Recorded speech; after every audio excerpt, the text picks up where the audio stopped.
This is Irma Francis, and I'm joined this evening by Ernie Vecchio, author, psychologist, speaker, and spiritual teacher.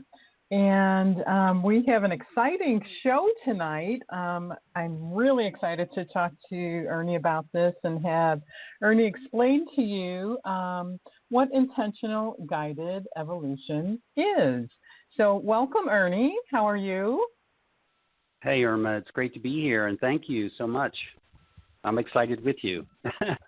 Yeah, I was going over a lot of material today, some material that you sent personally to me, and it's so rich in information and helpful tools. So I thought it would be nice tonight to just start out by explaining what intentional guided evolution is. Well, it actually came out of, if anybody's been to my website, it came out of me working with severe trauma. So it's kind of what I call a philosophy of intentionally growing on purpose. So it's evolving on purpose. And how I came up with the language for it in the Gift of Compassionate piece that is kind of aligned with intentional guided evolution is that in working with my patients, they were kind of undergoing amputation and paralysis and all different kinds of traumas, that there was something inside of them that was pulling them into the present in spite of their ego's resistance to it. And so I spent a career trying to understand what is this intelligence, what was this intelligence, and try to find a language for it and a context for it that I could then turn around and give to others. And it's really been a career in its development, and it probably crystallized into its final phase probably a year or so ago. I would say 2012. So it's been 4 years ago, I guess, technically, and that it finally crystallized into a model. And I say that because, part of what we need, Irma, when we do counseling and psychotherapy and coaching and all those things, is we need a context to put people's lives inside of. And what I've come up with is a philosophy and a model of therapy and life coaching that literally meets somebody where they are. and sees them for where they are, and also kind of identifies the obstacles that are preventing them from getting here. In The Soul's Intent, which is another book that I have done, I have a phrase where I say that people think they get here when they're born, but they don't really get here till they choose to arrive. And so arrival is a really strong desire to be present in one's life and present in one's experience, but for some reason we can't seem to get there. People can't seem to get there, and so in working with trauma, I had individuals that were having wake-up experiences because of the trauma, and so I asked the question years ago, do we have to lose our legs and our spinal cords literally to be awakened?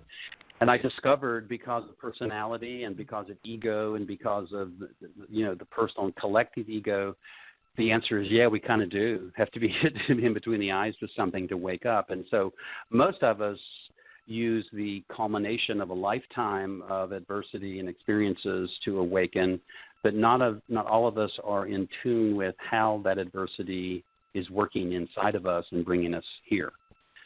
If all that makes sense. I know it makes sense. I know it makes sense to you, and I've said it so many times. I say it differently every time I say it differently. But so that's really kind of how it kind of got into my psyche, if you will, and then I just kind of have buffed and polished the concepts and the language and the terminology and the context for it over an entire career, really. Right. And what you saw in all of those patients that were experiencing trauma, you saw kind of a thread going through each patient, and that thread was consistent within each person, and it didn't change. So you saw a pattern kind of manifest before you, and from that you developed intentional guided evolution, right? Yes. Well, I think what came out of that was to get the compassionate idea, and because one of the things that I discovered, there were two major distortions that really kind of came out of my working with patients, and I think it's important to say to the listeners that it wasn't just a couple people; it was 10,000 patients. Right. My hospital had 250 beds, and it turned over every 14 months. And I worked in that hospital for 30 years. So if you do the math, that's 10,000 patients, 10,000 lives that I was touching, and 10,000 lives that were touching me. I need to say that. Yeah. But there were two major distortions that came out very, very quickly. You were talking about continuity and a common thread. One is that somewhere along the way, and I've kind of earmarked 1980 is the time that this happened. Somewhere along the way in the culture, we removed the heart as the compass, and we made the ego the default compass. And then once the ego became the default compass, we started having high incidence of undetected, undiagnosed disorder in people's personality and their development, and so that was a huge distortion to make the ego the default compass. The second distortion was how we define the word compassion, and what I discovered is that many of us consider it martyrdom and sacrifice, and so we consider it to suffer for another human being or to suffer for ourselves. Well, that is the definition of a victim, to suffer for oneself. The true definition of compassion is to suffer with oneself and with another human being. So it's empathy and sympathy and understanding. So those two distortions kind of came out very quickly in my work, and I thought, wow, how do I talk about this? How do I reinstall the heart is the true compass? And so I broke it down into 4 human qualities, and so it's. What's cool about what I'm doing, I think, is I'm talking about the human condition, and so it crosses all religion, it crosses all spiritual teachings. It is the human experience, and that is that we have a soul, we have a spirit, we have an ego, and we have a heart. And so what I have spent a career doing is trying to figure out how to teach people how these qualities are communicating with us and with one another. And I discovered that it ends up becoming a internal GPS. That when all four of those functions are communicating, instead of being in opposition to one another, because they have a symbiotic relationship, meaning that they all want to work together to arrive to a place of presence, but we are, because of the culture and because of our backgrounds and our histories and our stories, we tend to be in opposing positions with those four qualities. And so, and of course, I define soul as non-local intelligence. That's what science calls it. Never off, never gone, never away. And it is the above observer. It orchestrates our lives for us to see what we need to see. And the human spirit is your feeling reaction to the immediate moment versus an emotional reaction, which is a reenactment of a previous experience, which is a memory.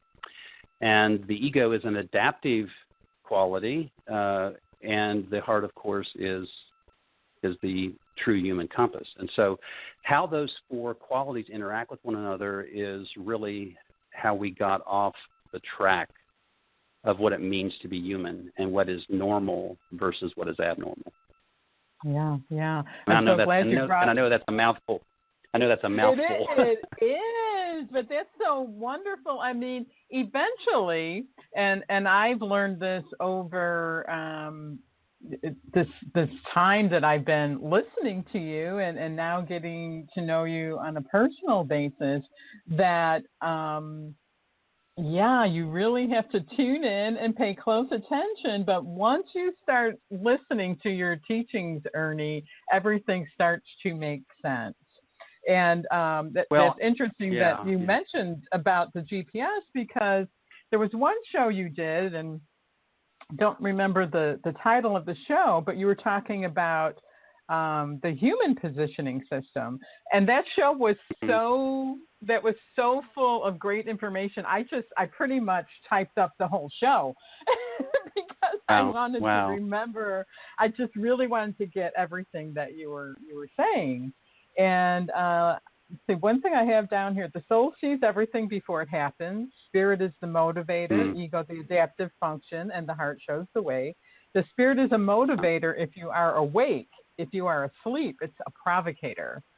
I thought that was huge to get. Yeah, because we don't, when we talk about, and you know this, Irma, because we've talked about it a lot off the air, that the trouble with words like soul and spirit is that we keep it in a religious context, and it really takes you down a cul-de-sac. It serves a purpose, I think, in the beginning for it to come from a religious teaching, but at some point it takes you down a dead-end street, because it doesn't really teach you how to communicate and interact with and benefit really from your soul and your spirit, because they're not some unattainable quality that only divine characters have. Every human being has these characters, or these characteristics, and so it's how do I communicate with this, or how do I know that it's communicating to me, and what is it saying, and why is it saying what it's saying, and et cetera, et cetera. So it really gives kind of credence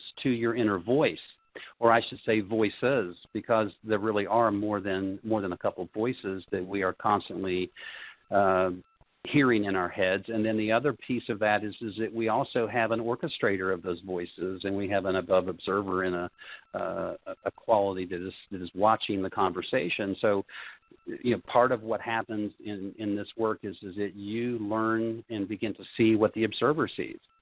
And then you graduate over time to realizing that is who you are, the observer and the witness. And of course, this is what all the other teachers are talking about in this business of the power of now, or being in the now and being in the present moment. Well, again, it sounds like that it's only for the select few people, this business of presence and this business of being in the now.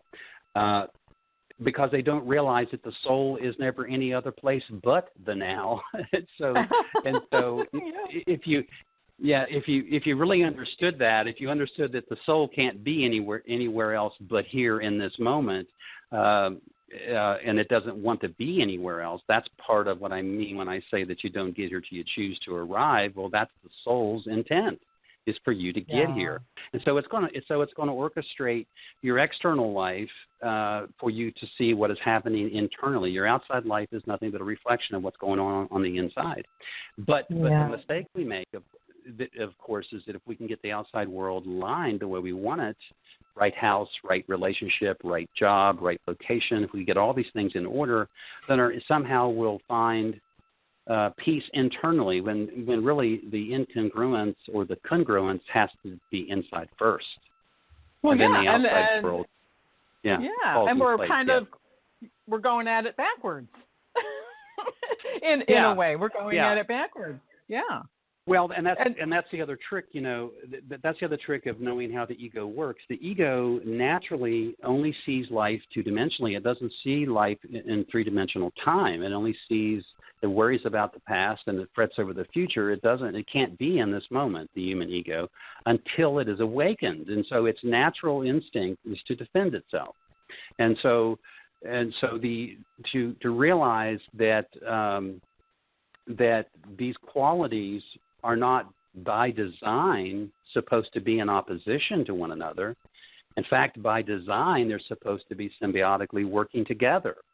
But because we're asleep to the effect, and because we're asleep to the conversation that is occurring inside of us, we don't really know how to frame it, how to reference it, and then how to apply it to our everyday life. I mean, that's the challenge.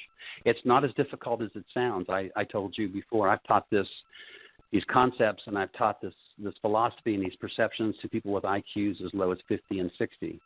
So you don't have to be brilliant to get this. All you have to do is be awake to get it, really. Yeah, and it becomes very, very clear. The more I've listened to your teachings, it just brings clarity, and I like this terminology because I think it's true. What it did for me, it did create context for me, and it did give me tools to get traction in my life. I think until you have all of this lined up with clarity within yourself, it's very hard to get traction. And what I mean by traction is moving in the direction that fits your authentic self. So it's like you're not working against yourself, you're working with yourself. And that's the beauty of the work that you offer. But you're moving you're moving in the direction that the heart is pointing. Which is what in which the soul was orchestrating. So the soul's orchestrating and the heart's pointing the way. And so like the ego struggles with what's right or wrong, and the heart struggles with what's true and false. And so you can see there's a big difference, because right or wrong is in the eye of the beholder, where true and false is just simply true or false. It isn't information; it's a place. And you know when you're there, because you sense that something's just not right about it, or just not true about it. There's something I just have to read because I just thought it was so beautiful. These are your words that came from one of your shows. When you try to see the world beyond two-dimensional, black and white, it means that you are trying to see the world beyond the ego. So you are trying to see the world three-dimensionally. But the ego can't do that. Only the soul and heart can see the world three-dimensionally. The soul has no lack. So healing is not about fixing the soul. It's about allowing the soul to shine through, seeing and experiencing life through the soul rather than the ego. Yes, absolutely. That's so beautiful. I mean, to me, that's the true waking up. That, when you move out of that two-dimensional, that black and white way of seeing the world, and it kind of when that shift happens, just all this space kind of just shows up into your experience, and it was there all along. But as long as the ego is driving, you don't get those experiences of that space and freedom and love and truth that comes from the soul. And there's a relaxing. Mm-hmm. Yes. Well, and what's profound about it is that we first of all have to know where the ego resides. Well, if I ask you to point on your body where the human ego is, most people would point to their head because it's coming from their thoughts and their memories and their experiences that they filed away. But where in the head? Well, it's very specific to the left hemisphere of the brain. And so the ego resides it resides in the left side of the brain, and what's significant about that is that the left side of the brain only thinks in linear fashion. So it only sees how to get from point A to point B. And it's a linear thought. And so if you could, the example I give people all the time is if you held a camera up to your face and you were looking through the viewfinder of the camera, the viewfinder is what the left hemisphere sees, only what's in the viewfinder. If you back the camera away from your face, the right side of the brain sees everything that the camera doesn't take in, and that would be context. And so context is very important to get. So what I'm trying to get people to understand is that your goal as a human being is to become whole-brained in a left brain culture, because we're all in the left side of the brain. All the philosophies on the planet that are right hemisphere are the Eastern philosophies. And those are all the non-egoic ones. Well, look what the internet has done. The internet has merged the planet into one big brain, and so it's very, very important that we're merging the left hemisphere of the planet and the right hemisphere of the planet to become a whole planet. It's no different in the brain itself. That the brain is trying to get you to. The brain's not trying to get you. I should say the soul was trying to get you to use the whole of your brain. How many years have you heard that we only use a small portion of our brain? How many times have you heard that in your lifetime? I've heard that all kinds of times. Well, people never realized that the small portion they were referring to was the left side of the brain. We're coming at it backwards. Well, so that inversion that's what you have to learn about the ego. Since the ego only sees things two-dimensionally, you have to then stop and ask yourself, okay, I see how the ego sees it. Now, what would be a three-dimensional way to look at this? And so you have to invert it, and that inversion ends up becoming a practice. It's almost like it's almost like saying I know what I think, but now what do I feel? And I know what I believe. Now what do I know? Yeah. I know what I think I'm seeing, but what is really happening? You can see how you're going in those questions from the left to the right, back and forth until you get the whole thing, and that's the point. What's that old song by the Eagles? There's three sides to the story. There's yours and mine and the cold hard truth.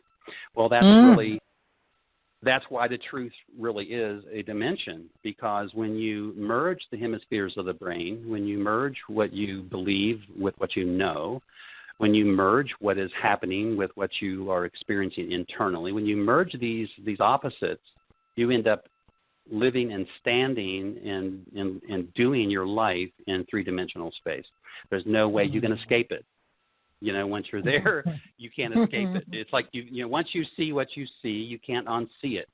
And that's key. That's very key. And then, of course, that scares some people because they think that, well, then they got to step up and take responsibility for their lives at a level that they haven't before. And I think that's your work. The adulthood to soulhood work is soulhood work is. And I don't know. I'm going to say this on the air because I sent you an email over the weekend about adolescence. That I find it very curious that our generation was the first generation of teenagers, and I'm talking about the baby boomers, and 75 million of us. And people have forgotten that before that generation of people, we were called adolescents, which implied that we had some growing up to do. That's what it means when somebody calls you an adolescent. It implies that you have some growing up to do, and the growing up is and the growing up is adulthood. Yeah. And then the next Yeah. stage, and then the next stage is soulhood. Yeah. And so what I find kind of curious is that the pendulum has swung back the other way. The boomers have grown up and they're adults. Now, how many of them are actually have accomplished adulthood and soulhood, is up for debate. But we certainly have 2 or 3 generations of people that are stuck in adolescence, and we have a culture that has now swung back to an adolescent kind of mindset. And the problem with us as a culture being adolescent again is we've got nobody to follow. There's no mentor, there's no guide, there's nobody out there in front saying it's this way. Except for religion, of course, except for religion. And religion, again, can get you halfway there, but it ends up becoming a cul-de-sac.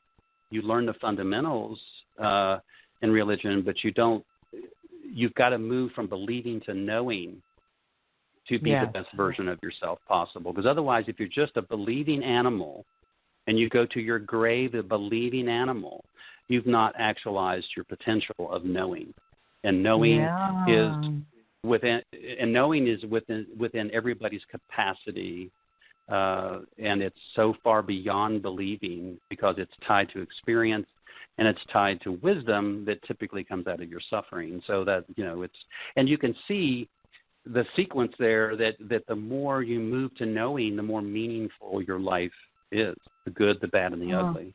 It just all of a sudden, That's just so true, Ernie. And in that knowing, and as I'm speaking, I'm not saying I've arrived somewhere and I have no work to be done. That's not true for me at all. No. But I do have glimpses and moments of being in that place of pure experience and knowing, and reaching that place of knowing. That's such a great clarification, moving from believing to knowing, because it's in that knowing where you do get to experience that peace that passes all understanding.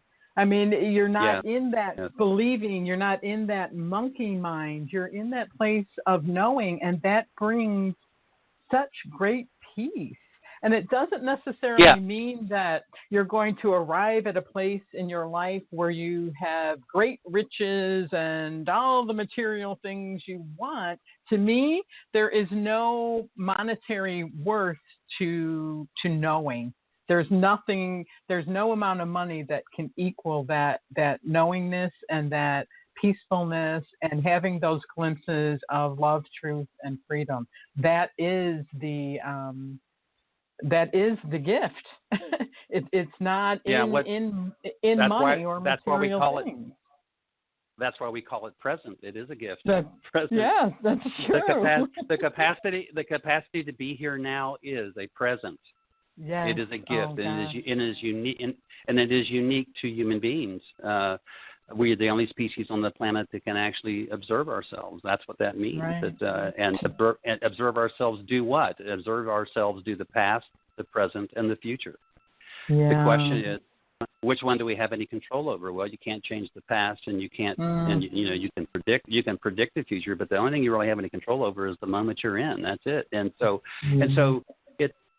the interesting part about it to me is that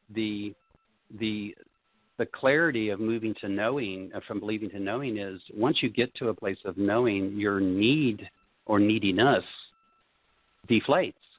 Yes. So, in other words, so you find out somehow your needs are being met without the angst and without the stress. Somehow your desires, your wishes, and your dreams are possible just because you don't have the angst. Because remember, fear, which is considered to be the demon here, is really a motivator. It is there to move us to the next level. And people forget that fear happens in the body and in the human condition to warn us of impending danger. So it is a motivator to prepare us for the possibility of threat. And where we've gotten to in the culture now is we've lost the capacity to tell the difference between what's real and what's made up. And we got so much real craziness happening in the world that it's hard to know that. So that's why your own internal universe is where you have to kind of go to fix those fears. You're not going to look at the newspaper or watch the news and get any sense of peace. And I wanted to say when you were talking about that that it's a sensation piece. It's not a thought. Love is a sensation, not a thought. Truth is a sensation, not a thought. And so when you get to a place of knowing, those sensations are possible. Now it's very difficult to hang on to any sensation that you have because it's fleeting and it's passing. But as soon as you have just a couple and you begin to realize that those sensations are possible, life looks different. That's when I say the blues are blue and the greens are greener. I mean, life just changes when you begin to have a sensation that, you know what, I'm okay. I'm all right. This is okay. I'm going to be okay. This is where you go with that. The sensation of being secure in your own skin comes with a degree of relief and relaxation that is only possible in presence. It's only possible in presence. You're not going to get it anyplace else. Yeah, it's like waking up to knowing, and I don't mean this in a arrogant kind of way, but knowing that you are the center of your universe. Like you're the center. There's peace in that. It's an unshakable thing. There's no more trying to find yourself in the external, and so you can just live your life in a place of fullness.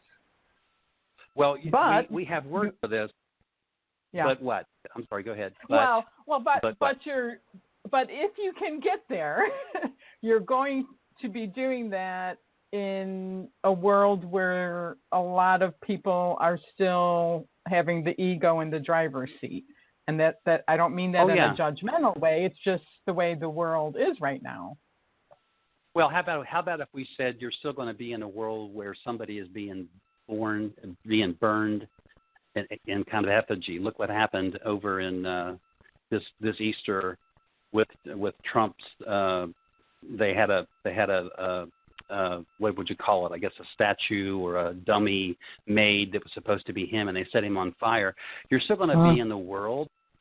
You're still going to be in a world where ego dominates the culture, and that's what you have to contend with is that you cannot change the collective ego, but you certainly can change the personal ego. And then and what ends up happening is you end up kind of affecting the world that is the circumference of your world, your family, your friends, your community. It has that kind of a ripple effect. As you get to a better place, it begins to affect other people around you. And so you have to kind of keep your expectations of it. But I was also thinking as you were talking about centeredness and the language problem that we actually have words for what you just described in developmental psychology. We move from dependency to independence, and that happens from about 6-7 years of age up to about 16, 17, 18 years of age. We're beginning to move towards a state of independence, and then from I guess adolescence and through young adult up into our late 20s, maybe early 30s. We should be graduating from independence to a place of autonomy, and then by the time we hit midlife, we should be autonomous, which means that we are we're not needy anymore. We actually can love better instead of being neediness in our love. We can be much more reciprocal in our relationships rather than parasitical in our relationships, and then what we move to in older years is sovereignty, which is the master of your own universe or your own reality. And so it isn't centeredness like self-centeredness. It's a developmental transition to move from dependency to sovereignty, but most of us never get past independence. In fact, we think if we get to independence, we've arrived, because independence means I can balance a checkbook, I can hold a job, I can maintain a relationship, I can get along with my neighbors, I can take care of responsibilities, I can pay my bills, whatever. And we think we've arrived at independence, and that's it. That's good enough. Not realizing what we really want to be is autonomous and then move into a sovereign place. And that's the soul's intent, is to be sovereign. And really all that means is to just be and be content with what that is and be okay with what that is. And so developmentally we're stuck in the culture back in adolescence. And I think our generation in particularly understood autonomy and sovereignty because we pushed the boundaries on all of these things. And we pushed and we pushed the boundaries in music and arts and science, and you can just see what the boomers have discovered and what they've done. Now, one of the complaints we have, of course, about the boomers is we gave our kids everything they wanted, so they ended up being spoiled brats. And so there's an element of truth to that we overprotected and we gave too much to our kids, and we gave positive reinforcement and gave medals and trophies, and we were so fixated on trying to boost self-esteem by just constantly complimenting people that we took away the idea that you got to pay your dues. You have to earn your way in life. You have to be motivated to be better. It's not an entitlement, this business of sovereignty or autonomy, and so somehow we lost that you still got to pay your dues. You still got to walk the path. You still have to put your time in. And so we've got generations of young people that are stuck in this idea that they can come out of college, for example, and get high-paid jobs, or they should be paid more than they're getting, not realizing that it's a process. It's a process of evolution, at least in the external world, in terms of how much success and how far you get. Internally, however, ironically, if you were moving towards autonomy internally, all the external things you desire will happen. This is what The Secret was trying to sell. This is what most spiritual teachers are trying to sell. This is what the empowerment movement's trying to sell, that if you somehow become have an internal life and can get a handle on what that is, then all kinds of stuff will just kind of fall into place. It's called synchronicity. Yeah. Well, that's true. That's a valid statement. And you want to go like, duh? Yeah. That's so true. Yeah, and they sell it to you as if it's a secret. And that's what's so funny, that if you get your inside world congruent with your outside world, synchronicity will happen. Well, duh. What's funny about that is the Mayan culture knew that, and that was centuries ago, thousands of years ago. There's many cultures that have been ahead of us that have known how to achieve synchronicity, and it had a lot to do with being in real time, had a lot to do with being synchronized with real time. Well, that was the Mayans' way of saying be present. Yeah. Be present with yourself. Be present with yourself and be present with this experience. Yeah, absolutely. Same language, but same point, different language. Yeah. Yeah. Yeah. But you have to somehow sense or know the difference between what your true self is and what maybe the world, society, your family have told you should be, and trying to live up to that. So there has to be something within you that, even if it's just a small little bit of space there where you connect with what that true self is. If you don't have that, it would be pretty hard to. Because all you've done is, if the ego is an adaptive function, then doesn't not stand to reason that at some point you should get to a place of being adapted. or the alternative, do you stay in a constant state of adaptation? In other words, are you and this is where we are. We think that what we are doing, which is why life is so hard for so many people, is that they think that life is nothing but a constant series of adaptations, when actually life is adaptations till you reach a point of being adapted. And then once you're there, once you get to that adapted place, you are a click away from autonomy. That would be the next step. So you've gone beyond independence now. You now are adapted, and then you move into doing more than just adapting. Now you're creating. Now you're you're growing, you're proactive in your life in a totally different kind of way. You're not just holding on by your fingernails. I mean, how many times do you ask people how they're doing, and they say, well, it's one day at a time. I had one guy say to me the other day, I'm 6 inches above dirt or something like that, or I mean, people make it sound like that life is an endurance test, and that's only because they're running out of endurance, because all they're doing is adapting and adapting and adapting, and that isn't, unless you're living in a portion of life where life has been hard because of circumstances and environmental conditions and poverty, and that's a different kind of adapting. But if you're living, let's just say middle America to all the way up to everybody else beyond middle America, if you're still just adapting in your life, then my goodness, you're wasting an enormous amount of time just adapting. Because at some point you should get to a place where you can look in the mirror and say, you know what, I've adapted. Yeah. And I survived. I survived, and I'm okay. And daggone it, yeah, this sucked. And those first couple of chapters, they were hell. But you know what? I survived that. At some point, you got to get to a place where you got to go, I've adapted. And ironically, we don't get there. I mean, look at the mental health profession. We call it mental health, but yet we treat mental illness. Well, if we're treating mental illness, are we not supposed to be taking you towards mental health? Well, again, I'm going to use a song again. Hotel California, I love that line. You can get in, but you can't get out. The problem with the mental health model is that once you get diagnosed as having a mental illness, nobody's going to give you a stamp and say it's time for you to go. Nobody's going to give you that. And so at some point, what that is saying to you is you have got to take responsibility for your own mental health.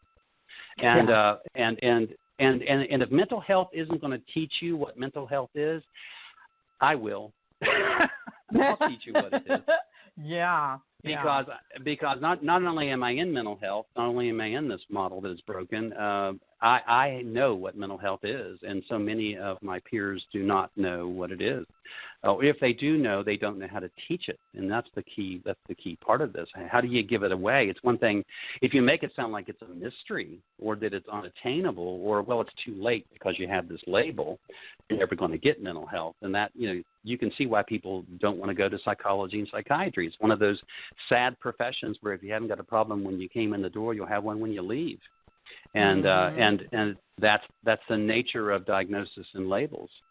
And not to say that mental illness isn't real, because it is, but there's a bunch of people that are diagnosed as being a lot sicker than they really are, a lot more lost than they really are, a lot more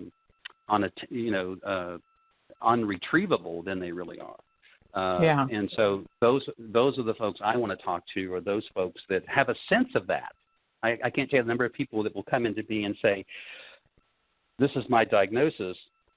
And I'll go, well, what do you think? Well, I think that one's bullshit, and this one is true, and this one's not. And and I said, well, wow, at least you've broken down what you believe and what you don't believe, and that's a start, But I like people that say, well, they gave me this diagnosis, but I'm not sure if I believe it.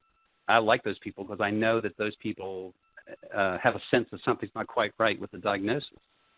Yeah, and isn't it a lot of times what happens with mental health is, say a person goes to see a psychologist, goes into therapy, isn't a lot of times the goal to help them to cope and to fit into a society that isn't doing so great? I mean, how is that helpful? Adaptation. It's like somebody that comes in and says, it's like somebody that comes in and says, I'm paranoid, or I've been told that I'm paranoid, and then they look at me, and I had a 24-year-old kid to say this to me about a month ago. You can call me paranoid all you want, but have you seen the news? Have you read the paper? There's a lot to be paranoid about. And so what people don't understand, there's a big difference between paranoia in the world and paranoia inside your own psyche. There's a huge difference between those two, and yes, there's a bunch of things in the world that are pretty scary, and a bunch of things that really are pretty crazy. But you can be an extension of that or you can decide to be the opposite of that. And then what you don't know is that by making the choice to be the opposite of that, you actually heal the planet. If you participate in it, then you become a part of the problem. Mm-hmm. If everybody's afraid of being afraid and doesn't really understand what that's doing to them, if it wasn't what's in the paper today, it wouldn't matter. That's the unfortunate part about it, that if you're afraid of being afraid, you can always find something to point your finger at to keep you there. And so what intentional guided evolution is showing you is that there is a way out of this maze that seems to be a mysterious thing. There's a way out of this maze. And it really isn't as complicated as it sounds. It's like I ask people all the time, I first ask them how old they are, and they will tell me, and let's say they say they're 40 years old. And I say, well, I don't know. You tell me, you've been on the planet for 40 years. Do you have any wisdom? And they'll look at me with kind of a blank look for a second, and they'll go, well, yeah, I think so. And I say, well, do you know where that came from? And invariably, they either draw a blank or they will say pain. And I will say, yeah, so listen to what you're telling me. You're telling me that every wisdom, all the wisdom that you have 40 years on the planet came from your adversity. Why are you so afraid of it? If you know that wisdom is possible. Mm-hmm. And it doesn't come from birthday cakes and bubbles. It comes from pain. So what I teach is that you don't have to be afraid of this. You don't have to be afraid of being a human being that undergoes, a bunch of different developmental stages that are absolutely quite normal. What is abnormal is to just stay in that conscious state of adapting and think this is as good as it gets. That would be abnormal. Yeah, because that is apathy. That would be apathy, and that's a problem, I think, in our country and in our world. We have a lot of apathy. Yeah. And what apathy does is it just puts you on the couch. You won't do anything if you're apathetic. Yeah. Yeah. And because what happens when people are afraid of being afraid, that causes like a contraction, like a density, and when that contraction and that density is happening, the farther and farther you're getting away from soul contact. And to me, without making soul contact, that soul contact is what brings space in. And when you have that, you can then start opening up and expanding, and you're going the opposite way of being afraid, of fear. To me, it's that simple. But I don't know, without a person connecting somehow to that soul experience, how they would have the courage to open up and to not be afraid. Yeah, how could they? Because the natural inclination for the ego is to defend itself. An ego that is afraid is an ego that's going to defend itself. It will first do it with anger, and then it will do it with behavior. So if you stay in a frightened place and you stay in an angry place, which is a defensive place, then you will, in that constant state of defensiveness, you're lost to the real function of fear. Fear is supposed to motivate you. Fear is always behind you. It's never in front of you. And what I mean by that is that when you think of what most of us are afraid of, it's coming from our past. And if you've never resolved the fear of your past, if you never learned how to cope with fear and handle fear and what to do with fear, then when you start having things in the culture that are real and to be afraid of, since you never bothered to learn how to use fear in a constructive way when you were younger, you use it in a destructive way when you get older, and so you're really kind of blinded by fear at that point. And that's what anxiety would be. Anxiety really is fear of fear itself. And panic attack, fear in a panic attack is the fear of being visible, that everybody can see that you're afraid. That's what a panic attack really is. The fear of transparency. And so I say all the time in existentialism, we say that we have two fears in existential philosophy, and that is the fear of being seen and the fear of never being seen. And of course, wow. the fear of being seen, and you can see when you're younger, the fear of being seen would be, that you could see my insecurities and my inadequacies and all those things about myself I don't like. And then when we get older, it's like, geez, I just wish somebody could see me. and so we literally have those two fears to resolve. And that's the function of fear. And it's not there to debilitate us at the level that we make up. And then all of the external stuff that's going on around us is another kind of fear. That my basic philosophy on that is, Irma, that if you can learn how to use fear in a constructive way in your internal life and understand the source of that fear and where it's coming from and how it was created and what it's done to you, the outside fears are a lot less scary. It doesn't eliminate those outside realities, but what it does do is it makes you much more resilient for the craziness in the world around you. Yeah. I've heard you. And resilience is important, because if you're not resilient, then you're going to be consumed by the fear. Yes. Yeah. I've heard you talk sometimes about your having an inner mediator. Yes. Yeah, and that's what you were just talking about. I mean, if you have that inner mediator, that certainly helps you stay present and know that your job, your responsibility is to go inward and be your personal mediator. Just listen to those functions. You've got, what I teach is you've got 4 voices in your head, which is a counselor, a mediator, a critic, and a bully. Yeah. Those 4 voices are all tied to the ego. But in addition to those 4 voices, you also have the intelligence of the soul, which is an eternal, deliberate intelligence that is tied to the human condition. And then you have the spirit, which is the feeling reaction to the present moment. So now you've got 6 communications taking place, six characters, if you will, 6 dynamics that are interacting with one another at any one given time. If you understood the conversation, that was taking place inside of you, you would be amazed at the clarity that comes through. Well, yeah, and that's what you mean by being the inner mediator. It's understanding those communications between those different voices, right? Yeah. Yes, absolutely. Well, it's not just voices; it's 4 voices and 2 influences. So if like the soul, like I like the word ambiance. I've said that to you before. The soul sets the tone in the ambiance.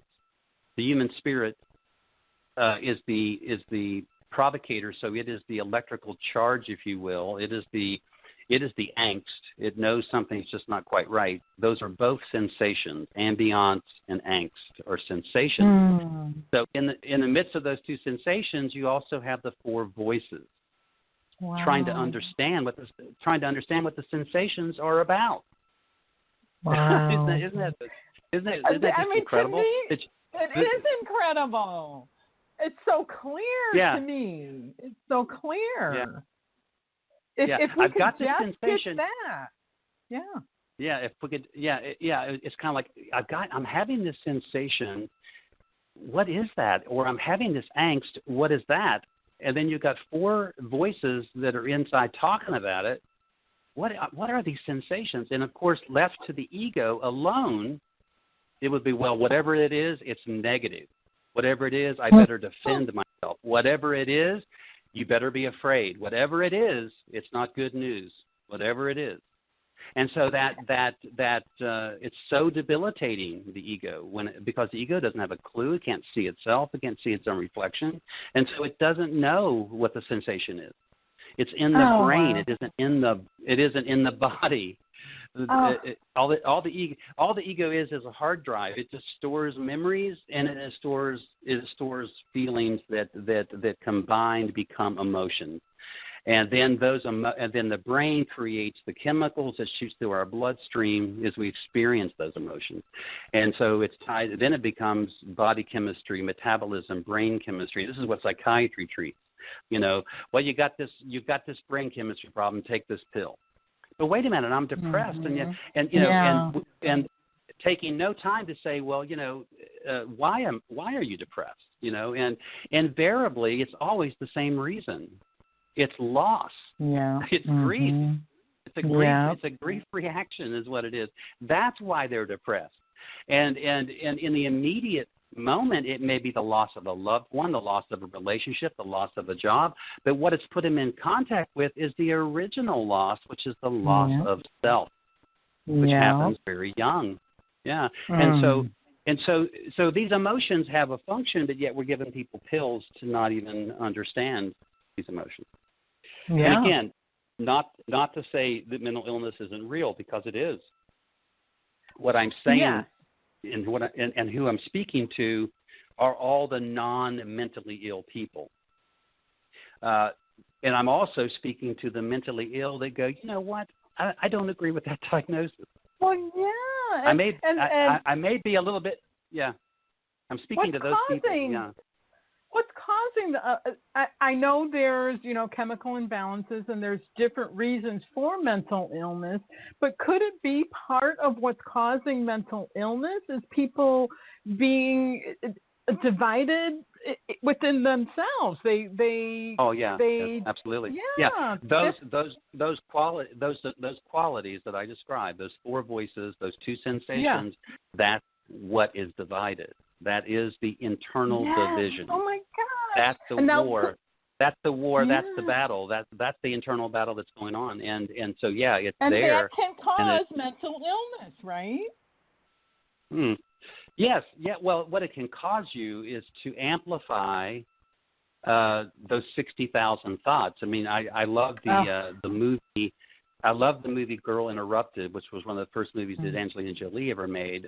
She's leaving the hospital. She was, and I think she was called bipolar, or she had some kind of problem at the mental hospital. She got into the taxi cab, and the guy asked her about her being crazy, and she said, "Well, I learned what crazy is." He goes, "What's that?" She says, "It's you or me amplified." I love that very simple phrase. Oh my gosh! Yeah.